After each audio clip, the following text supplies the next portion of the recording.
ამ ნაწილზე რომ ვთქვა, აი ეს მოსაზრება გაჩნდა იმიტომ, რომ თავად ოთარ ფარცხალაძემას დაადასტურა, რომ მას ჰქონდა გასაგებია სხვა ვერსია თქვა გერმანიაში, ეს რაღაც შემთხვევაა, უფრო მძიმე ვერსია მოვისმინეთ მანამდე.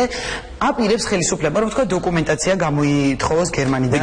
რატომ არ ხდება ფაქტები დადასტურება? მაშინ რა არის მართალი რა? თავარი განსხვავება და თავარი მიზეზი რის გამოც არ შეიძლება რომ შევადაროთ დღევანდელი მთავრობა, ჩვენი მთავრობა, ნაციონალური მოძრაობის მთავრობას არის შემდეგი.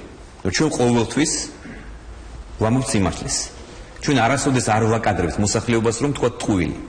როდესაც ეს ფაქტი გახმაურდა, გამოვიდა ფარცხალაძე, გააკეთა მან განცხადება, უბრალოდ გაავრცელა განცხადება, სადაც მას საჯარო თქვა რომ დიახ შეემთხვა 14-15 წლის წინ რაღაც ინციდენტი გერმანიაში და დაადასტურა ნასამართლებია.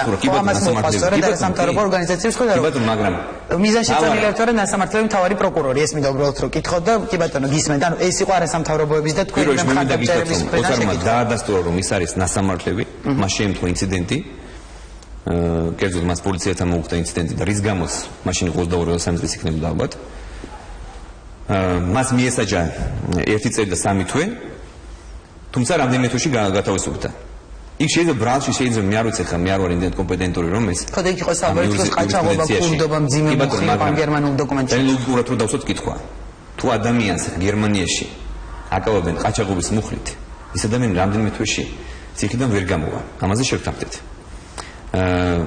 მან თქვა რომ ინციდენტი შეემთხვა პოლიციასთან ჩხუბი მოუვიდა კერძოდ. იქ შეიძლება ბრალში რაღაც სხვა რაღაცები ჩაიწერა, მაგრამ და გასამართლა, მაგრამ გაირკვა გერმანიაში ბრალში ყარეწერება სხვა რამე ვთქვათ რომ მოხდეს გამოთხოვნა. არა, პირობით მომისე. გაირკვა რამდენიმე თვეში და ეს ადამიანი გამოვიდა. არ ვთქვათ მისი დეპორტირება მოხდარა. არ მოხდარა მისთვის გერმანიაში შესulis აბზალვა. ეს ადამიანი მოგზაურობს ძალიან თავისუფლად ევროპაში, მათ შორის გერმანიაშიც. მან რამდენჯერმე მიიღო გერმანიის ვიზაც, ჩემი ინფორმაციით. ამის შემდეგ მუშაობდა, ჩვეულებრივ წარმატებული კარიერა ჰქონდა. წინამთავრობის დროს, მათ შორის. ზოგადად უცარზე თუ მკითხავთ, მოგეთქვით რომ ეს არის მთავარი ბრალმდებელი, მთავარი პროკურორი, ანუ თანამდებობა საკმაოდ მაღალი და მთავარი გამომძიებელია.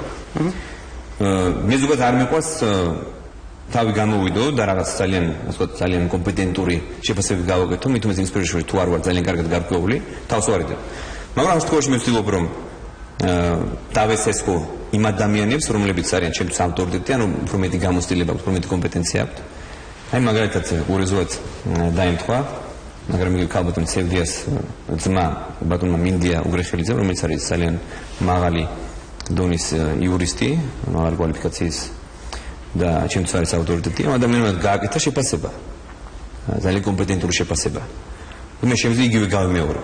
შემდეგ შინაარსის შეფასება იყო, რომ ფარცხალაძე არის ნასამართლე, მან ასე ვთქვათ ეს ასე ვთქვათ სასჯელი მოიხადა გერმანიაში და დაახლოებით შინაარსი არის შემდეგი, რომ ჩვენ არ გვაქვს უფლება მას ავუგრძალოთ მუშაობა, არ გვაქვს უფლება მას შევახსენოთ ეს ნასამართლება. დაახლოებით ამ შინაარსის იყო. აი ეს არის კომპეტენტური ადამიანების და პროფესიონალების შეფასება. თქვენ